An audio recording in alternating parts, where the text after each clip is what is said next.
teve um sentido real, né? E hoje nós temos um sentido, em termos de princípio, é o mesmo do Antigo Testamento, mas a forma como se comemora a Páscoa é bem diferente da do Antigo Testamento. Mas o princípio é o mesmo, e hoje nós sairemos daqui com um conhecimento, mesmo que superficial, acerca da Páscoa, porque, infelizmente, irmãos, como eu tenho dito aqui, todas essas festas comemorativas religiosas, elas têm uma intromissão satânica para desvirtuar. E muita gente acha que a Páscoa realmente é sinônimo de coelhinho e de ovo de chocolate, infelizmente. Por quê?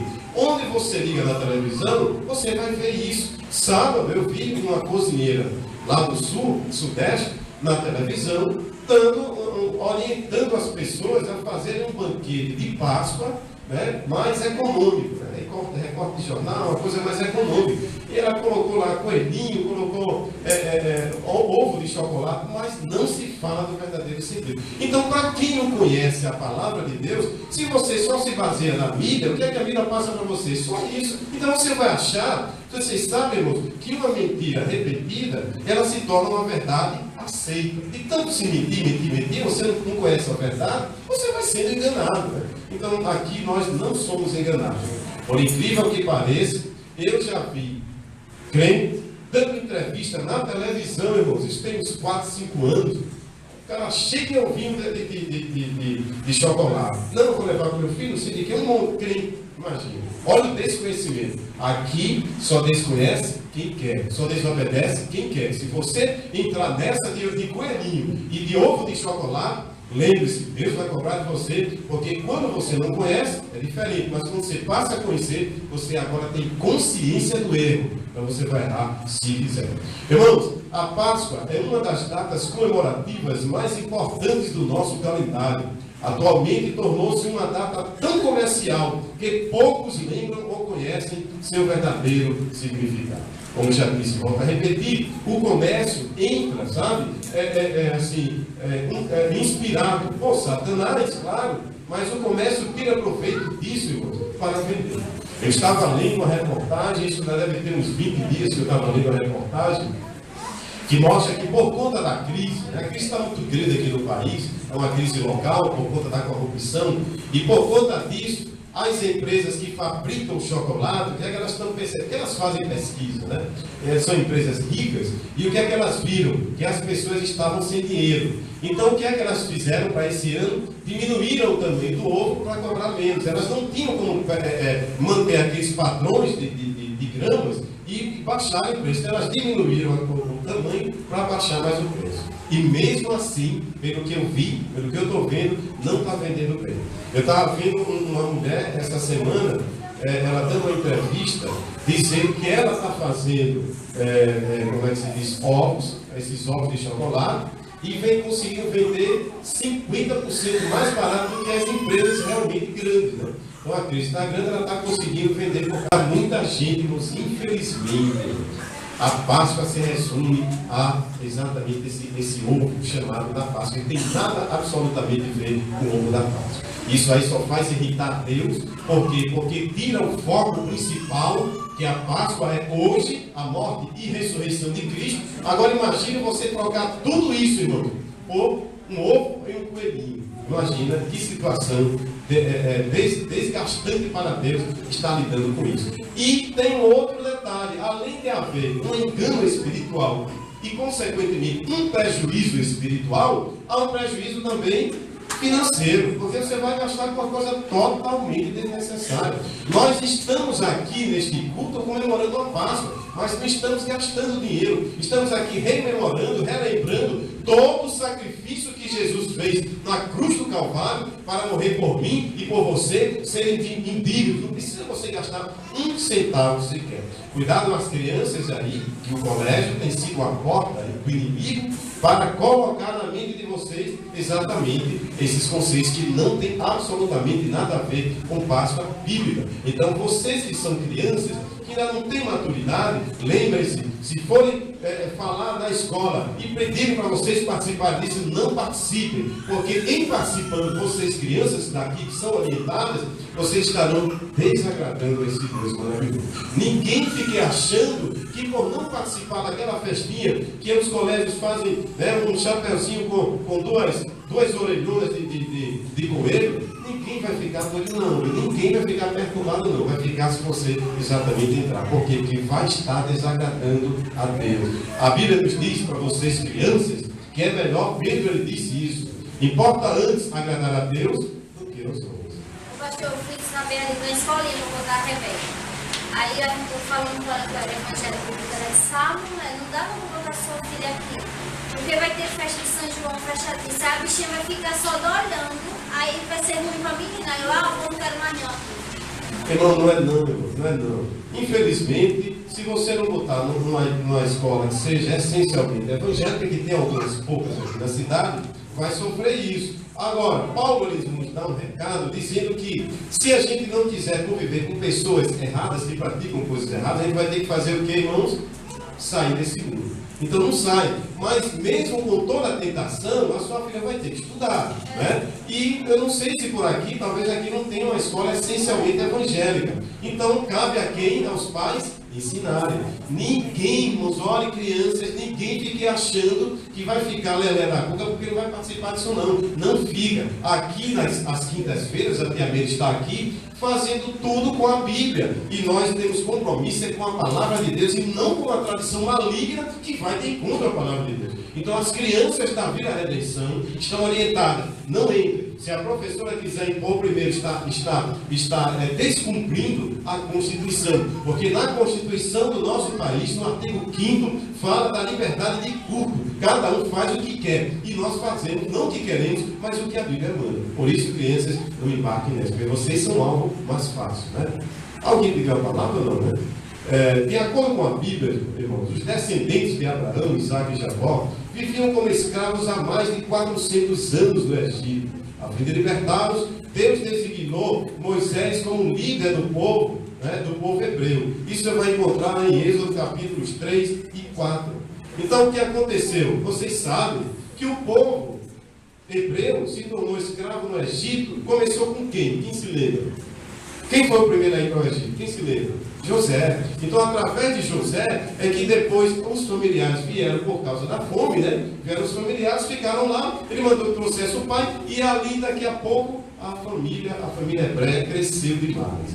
E aí se tornou escrava do Egito. Por quê? Porque depois que José morreu, o prestígio daquele povo foi cada dia vez mais se acabando. Tanto que lá em Êxodo capítulo 1, a Bíblia nos diz que depois que as pessoas já não se lembravam quem era José, o que foi que aconteceu? O povo passou a ser escravo lá.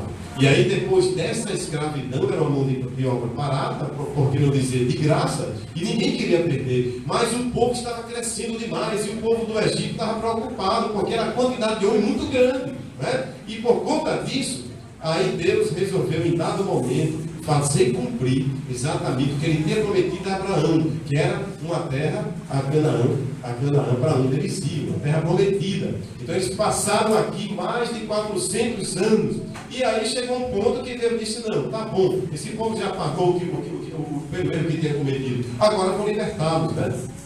E em obediência ao Senhor, irmãos, Moisés dirigiu-se a Faraó a fim de transmitir a ordem divina. Deixa aí o meu povo.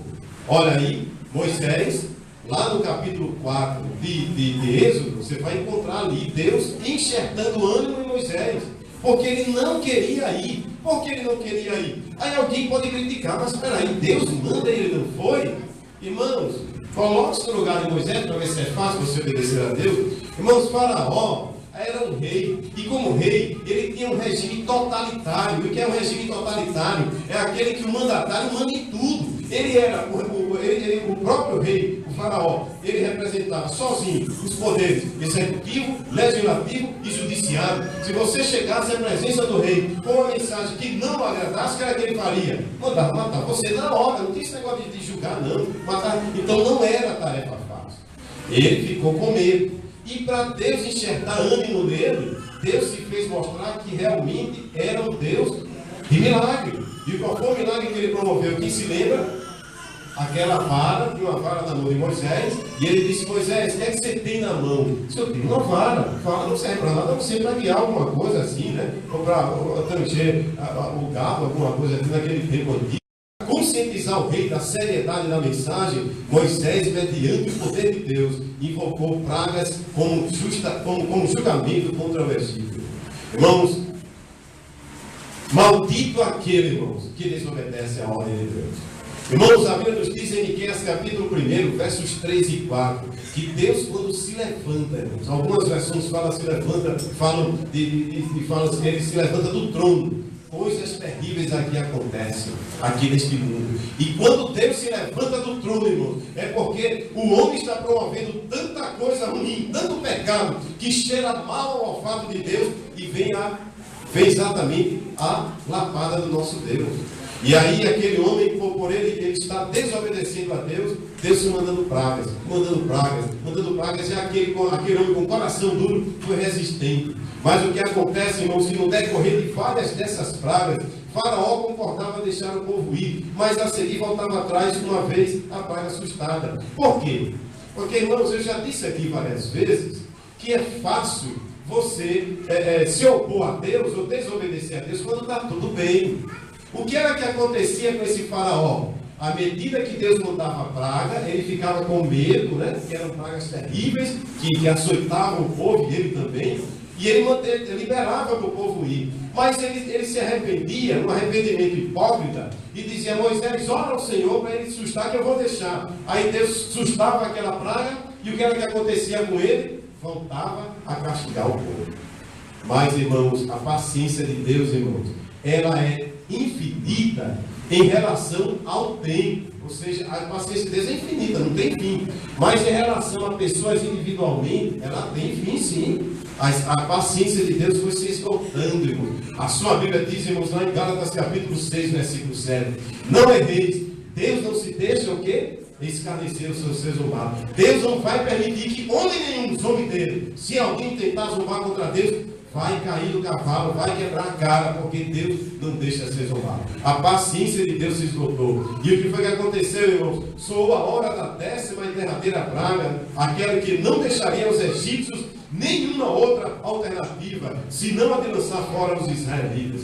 Deus mandou um anjo destruidor através da terra do Egito para eliminar todo o primogênito, desde os homens e também até os animais. Irmãos, enquanto Deus estava mandando outras pragas, que Deus ia assustando à medida que Faraó intercedia o homem de Deus, aí Faraó foi brincando com Deus. Mas, irmãos, quando ele mandou aquela de um anjo destruidor para destruir todo o primogênito de todas as casas, de homens e de animais, aí quando aquele homem viu na sua própria pele o seu próprio filho primeiro morrer, aí ele disse: não, agora eu vou ter que deixar esse povo. Irmãos, com Deus não se brinca, né? E aí entra, irmãos, como os israelitas também habitavam no Egito, o Senhor emitiu uma ordem específica a seu povo. A obediência a essa ordem traria a proteção divina a cada família dos hebreus e com seus respectivos primogênitos. Cada família tomaria um cordeiro macho de 1 ano de idade, sem defeito, e o sacrificaria. Famílias menores podiam repartir um único cordeiro entre si. Então, como ele viu a coisa feia, quando ele viu aquilo terrível, seu próprio filho primogênito, o primeiro da relação, morto, aquele homem desistiu de enfrentar o povo de Deus. Irmãos, com o povo de Deus não se prende. A Bíblia nos diz, irmãos, em Deuteronômio capítulo 32 e o verso 35, que Deus é a nossa vingança e é também a nossa e a retribuição. Ou seja, Deus ele se vinga de alguém que mexe com o Filho de Deus, e ele também retribui exatamente de acordo com aqueles que mexem com o povo de Deus. Irmãos, por isso que eu tenho dito aqui, irmãos, nosso negócio é com Deus. O nosso negócio não é com a terra. O povo de Israel no Egito, o povo hebreu no Egito, não fez greve de fome, não fez panelaço, não fez carreata, não fez absolutamente nada. Estavam sendo escravizados. Mas eles, através de Moisés, intercederam ao Deus Todo-Poderoso. E quando nós intercedemos o Deus Todo-Poderoso, Deus ele toma a frente da batalha. E as coisas são benéficas para nós. O nosso compromisso é com Deus, irmão. Crente não tem que estar se envolvendo com baderna, não, irmão. Deus é a nossa vingança e a nossa retribuição. Então é assim que nós precisamos agir e enfrentar Deus. Aliás, enfrentar Deus não. Quando Deus está do nosso lado. E o que foi que aconteceu, irmãos? Nesse trecho aqui, Êxodo 12 e o verso 4. Cada família. O que é que me faz concluir aqui, irmãos? Que aquela libertação não era só individual, mas era também para a família. Olha Deus aí se preocupando mais uma vez com a família, irmão. Deus se preocupa mais com a família do que muitos dos que são seguidores de Jesus, irmão. Muitos estão tratando as suas famílias com desdém, achando que a família é coisa de quinta categoria, e não é. Deus se preocupou com a família. E Ele disse, olha, vocês aí em família, peguem um cordeiro ou um cabrito de 1 ano, imaculado, ou seja, sem nenhuma relação sexual. Não podia, tinha que ser perfeito, totalmente perfeito no corpo, né? E não ter mácula nenhuma, nem relação sexual. Era perfeito. E aí ele disse, cada casa vai fazer isso. Mas se por acaso a casa tinha poucos familiares, poucas pessoas, podia se juntar com o vizinho e juntava ali para dividir, porque ia ser sobrasse demais. Então Deus ele se preocupou, irmãos, com o bem-estar da família. Porém, meus queridos, Deus ele não dá de graça, não dá nada de graça a ninguém. Todos nós sabemos disso. É errado, irmãos, é equivocado esses que andam pregando o evangelho totalmente falso, que Deus não requer absolutamente nada. Para que aquele povo hebreu era o povo de Deus. Deus poderia dizer, olha, não, é meu povo, então eu vou proteger. Ele poderia dizer ao anjo, olha, vocês sabem aí, já que é o meu povo, então proteja. Mas ele exigiu do povo algo. Qual foi, irmão? Foi que ele exigiu do povo? Exigiu que daquele cordeiro morto, pegasse o sangue e pintasse ali, tanto na veiga quanto nas ombreiras, né, a parte de lado, no vão da porta, ou seja, nesse quase que um ar, né, assim que a porta faz, e ia ter que jogar o sangue ali, para que o anjo, ali era um código, para dizer assim, olha, aqui é o povo de Deus, e aqui você não vai destruir absolutamente ninguém. Então, meu querido, Deus ele se preocupou com a família, mas ele exigiu, irmãos, o homem tem que interagir com Deus. Ninguém fique achando que Deus vai só agir. Ele interage com o homem. A gente vê isso, não exatamente num versículo compilado, mas a gente vê várias histórias na Bíblia, e dentre elas, essa aqui. Aquelas famílias tinham que fazer aquele sacrifício para que Deus livrasse da morte. Sabe? Então eu preciso entender que Deus se preocupa com a minha família. Afinal de contas, irmãos, o apóstolo Paulo aprendeu muito bem isso e ensinou para nós lá em 1 Timóteo, capítulo 5, versículo 8, quando ele diz assim: aqueles que não cuidam dos seus, principalmente dos da sua família ou da sua casa, negou a fé e é pior do que o infiel. Sabe, irmão? Eu preciso, assim como Deus cuida da minha família. Não importa os erros que você cometeu quando você não conhecia Jesus, irmão. Mas daqui para frente, infelizmente, tem gente que errou e ainda continua errando, conhecendo a palavra de Deus, irmão. Sabe? Olha a responsabilidade que você puxa para si quando você escolhendo a sua família, conhecendo a palavra de Deus, sabendo que não é para fazer isso. Puxa muita maldição de Deus e não livramento de Deus. Irmãos, os israelitas deveriam aspergir parte do sangue do cordeiro sacrificado nas duas ombreiras e na veiga da porta de cada casa. Quando o destruidor passasse por aquela terra, ele não mataria os primogênitos das casas que tivessem o sangue aspergido sobre elas. Daí o nome Páscoa, do hebreu pesar, que significa pular além da marca, passar por cima ou poupar. A Páscoa, no sentido do Antigo Testamento, significa passar por cima. Por quê? Porque o anjo vinha aqui voando, né? Numa visão aérea. Então ele via, bom, aquela casa ali não tem sangue, então matava o primogênito. Na outra, na vizinha tinha, ele passava por cima. Então, por isso, a palavra Páscoa, no sentido do Velho Testamento, no sentido original, significa passar por cima, ou seja, não matar aquele primogênito de cada família que estava acobertada pelo sangue do cordeiro. Assim, irmãos, pelo sangue do cordeiro morto, os israelitas foram protegidos da condenação à morte executada contra todos os primogênitos egípcios. Deus ordenou o sinal do sangue não porque ele não tivesse outra forma de distinguir os israelitas dos egípcios, mas porque queria ensinar ao seu povo a importância da obediência e da redenção pelo sangue, preparando para o advento do Cordeiro de Deus, Jesus Cristo, que séculos mais tarde tiraria o pecado do mundo. Essa simbologia, irmãos, gera Deus pensando no nascimento de Cristo e na sua morte. Essa simbologia não foi por acaso. Daqui a pouco, se o tempo permitir, eu vou mostrar para vocês aqui, irmãos, várias aparentemente coincidências do que aconteceu lá no Antigo Testamento com o que aconteceu com Jesus, mas várias mesmo. Se o tempo permitir, eu vou trazer para vocês. Então, irmãos, essa instituição do sangue gera para mostrar, e do cordeiro, gera prefigurando o sacrifício que Jesus Cristo iria fazer por nós. Tanto que João, ele diz lá, quando ele viu Jesus, João era primo de Jesus, quando ele viu Jesus, ele disse lá, está lá registrado em João, no Evangelho de João, capítulo 1, versículo 29, eis o Cordeiro de Deus que tira o pecado do mundo. Jesus era cordeiro? Não, mas ele estava como um cordeiro lá da Páscoa inicial. Não precisou ser matado o cordeiro. Jesus foi um cordeiro que, num ato único, ele salvou toda a humanidade. Ele não só salvou uma família, mas ele salvou toda a humanidade que queira exatamente passar para ser protegido pelo sangue de Jesus, aquele que liberta todas as pessoas. Então, meus irmãos, esse é o sentido, né, do Antigo Testamento. Agora, irmãos, se esta festa era a festa da libertação, por que então ela foi celebrada antes da libertação propriamente dita? É um fato interessante, irmãos. Vamos pensar nisso? Porque Deus quis ensinar, irmãos, que o sacrifício expiatório, a fé e a nossa obediência precedem a plena libertação. Afinal, Israel não estava sendo liberto apenas do Egito, mas também do anjo da morte. Isso implica que a libertação espiritual sempre precede a física. Irmãos, aquilo ali gera uma predição, uma prefiguração da libertação que você e eu vivemos hoje, irmão.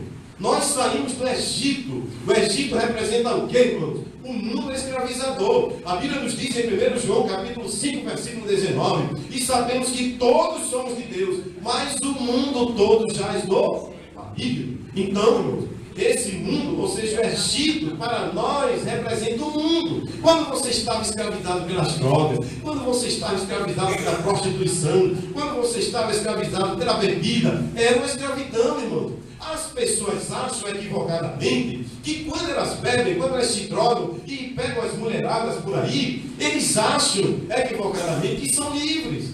Mas eles não são livres, irmãos. Eles exercem uma libertinagem, porque a liberdade nós encontramos em Cristo Jesus. João capítulo 8, versículo 32, e conhecereis a verdade, e a verdade vos libertará. Satanás, ele veio para roubar, matar e destruir, ele não veio para dar liberdade a ninguém. Então, quando as pessoas bebem, exageradamente ou não, quando elas se prostituem, quando elas se drogam, quando elas fazem qualquer coisa que não agrada a Deus e prejudica a si próprias, elas não estão fazendo porque são livres, elas estão obedecendo ao seu pai espiritual, que é o Satanás.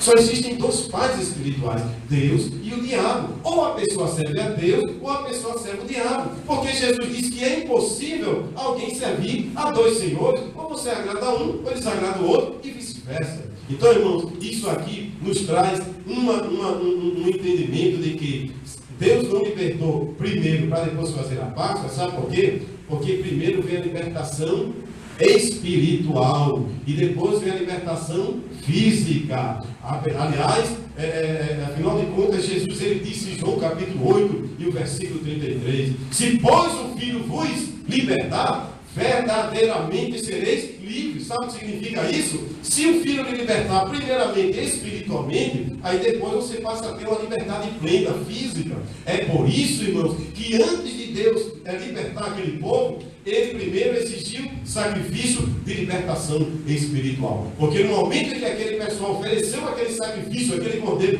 que era a prática naquela época, eles estavam obedecendo a Deus, eles estavam se desprendendo de tudo aquilo que estava fazendo uma separação entre eles, povo hebreu, e o Deus deles também.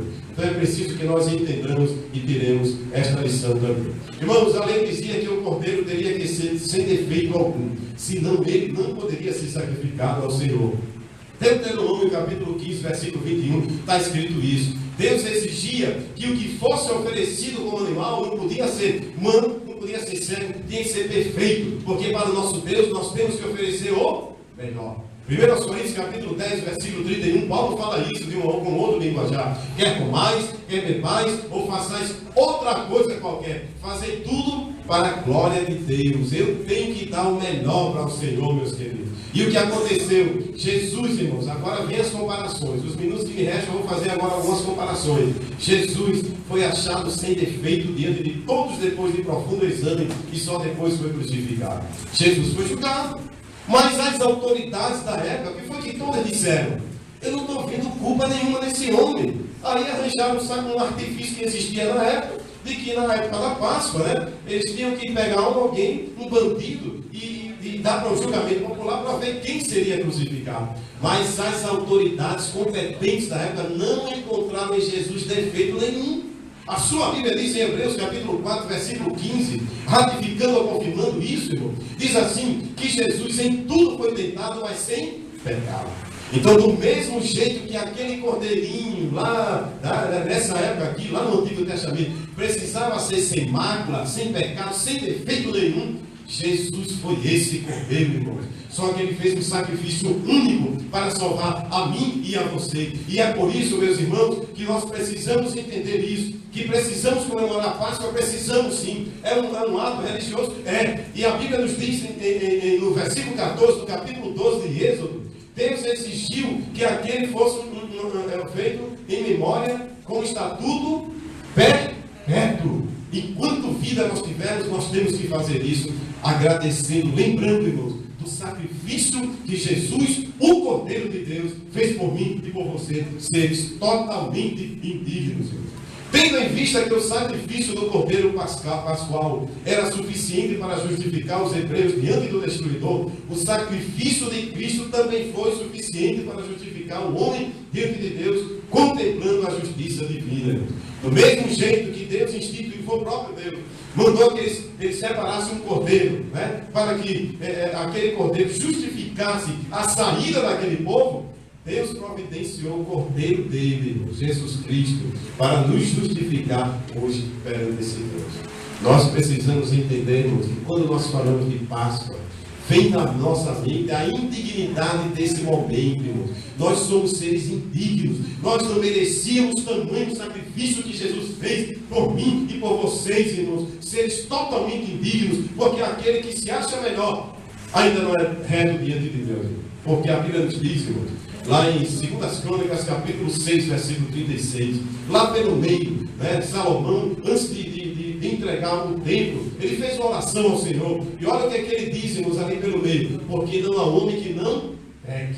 Todos nós somos pecadores. 1 João capítulo 1, versículo 8, eu não estou aqui, nem a Bíblia está incentivando ninguém a pecar não, mas infelizmente nós somos pecadores, irmão, porque nós somos gerados no pecado. Lá em 1 João capítulo 1, versículo 8, a palavra de Deus nos diz, se dissermos que não temos pecado, somos o que, irmãos?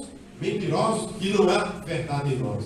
Então, seres indignos, irmãos, não chorem só diante de Deus nesse momento, não. A gente vê uma certa comoção quando se trata de ceia do Senhor. Não, você tem que se lembrar de todos os dias. É claro que a ceia do Senhor é um momento que Jesus também disse que era para se repetir. Assim como para o povo de Israel tinha que se repetir, ele disse fazer isso em memória de mim. Nós não podemos esquecer, porque é isso que faz, irmãos, porque nós reconhecemos o sacrifício vicário que Jesus fez por mim e por você. Lembre-se, seres totalmente indignos de tamanho sacrifício.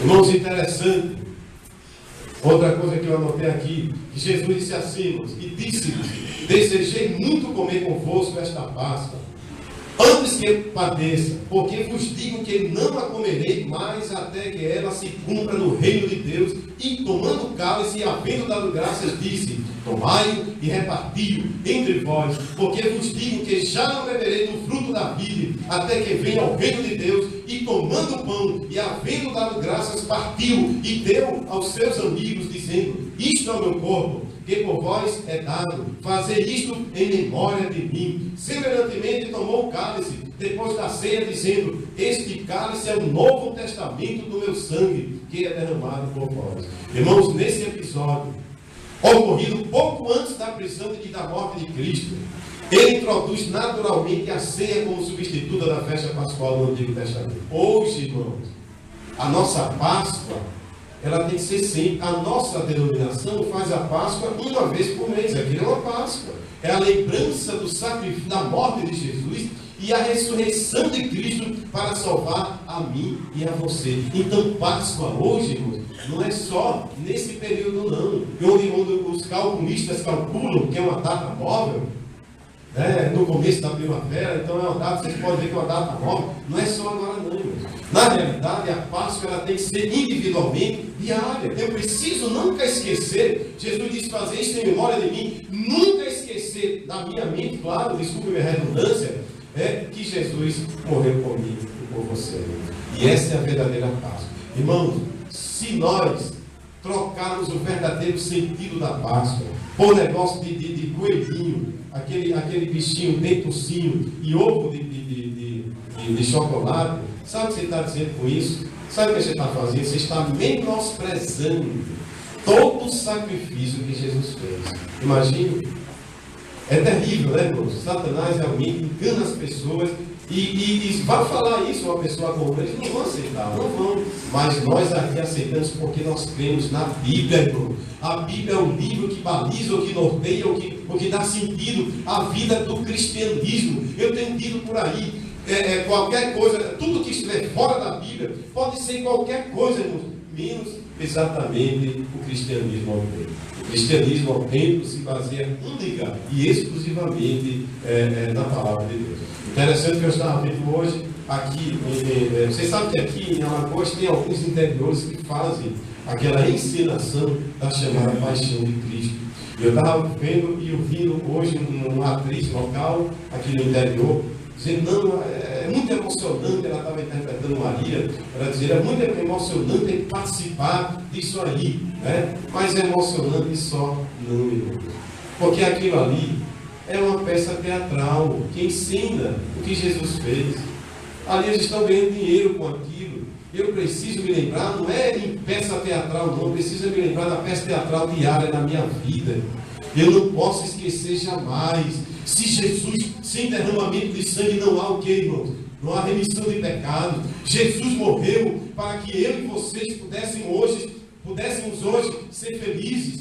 A nossa felicidade é advinda exatamente do sacrifício de Jesus. Então não vá trocar esse sacrifício de Jesus. É você colocar, igualar o sacrifício de Jesus a um coelho e a um ovo de chocolate, onde os empresários que fazem essas duas coisas, que ganham dinheiro, é uma coisa meramente mercantilista, e por trás desse mercantilismo exagerado, existe um satanismo para enganar as pessoas que não conhecem, ou mesmo que conheçam, mas torcem o que diz a palavra de Deus. Irmão, só para encerrar, irmãos, eu quero só tocar mais um ponto. Em Êxodo capítulo 12, versículo 22, está escrito algo muito importante, irmãos, que é pouco levado em conta pelos leitores da palavra, e muito menos ainda porque não leio. Diz assim, irmãos: porém, nenhum de vós saia da porta da sua casa até amanhã. Os israelitas estavam seguros somente atrás das ombreiras e da verga da porta, aspergidas com sangue. E assim também nós, irmãos, hoje estamos seguros somente em Jesus, somente quando estamos protegidos, se estivermos nele. Assim como houve aquela determinação: olha, ninguém sai de casa, porque se sair de casa corre um risco. Assim, irmãos, nós precisamos também estar sob o limite, ou dentro dos limites da ação do nosso Senhor Jesus Cristo. O que é que eu posso fazer? O que Jesus fez e que Ele deixou como orientação. O que é que eu posso dizer? O que Jesus disse e deixou como limite para eu dizer. O que é que eu posso pensar? O que Jesus pensou e da forma dos limites que Ele deixou. Então, meu querido, você precisa, assim como o povo não podia sair do limite da sua casa, porque senão iria desobedecer e, consequentemente, perder a sua vida. Assim nós precisamos estar sob o limite imposto pelo nosso Senhor Jesus Cristo. É por isso, irmãos, que nós que conhecemos a palavra, o limite dado para nós é exatamente a palavra de Deus. Infelizmente, muitos criam tradições nas suas igrejas, passam para o povo, e aí o povo incorre naquele erro que Jesus mesmo disse, lá em Mateus capítulo 22, versículo 29, quando Ele falou para os saduceus, dizendo assim: errais não conhecendo as Escrituras e nem o poder de Deus. Eu já disse aqui, volto a repetir, uma mentira repetida, muitas vezes, durante anos e séculos, o que acontece? Se torna uma verdade aceita, mas não é a verdade bíblica. Nós precisamos estar com o que diz a palavra de Deus. Nós coloquemos nas nossas bocas aquilo que o apóstolo Pedro disse lá em Atos, capítulo 5, versículo 29, diante do sumo sacerdote, que era uma autoridade que podia até, entre outras coisas, mandar matar aquele homem, mas sob a unção do Espírito Santo, ele disse assim: importa antes agradar a Deus do que aos homens. Que nós tenhamos compromisso com Deus da palavra e não com tradição, que alguém venha estar sendo usado pelo inimigo para afastar as pessoas de Deus e não trazê-las para junto desse Deus maravilhoso. Que Deus a todos abençoe em nome de Jesus.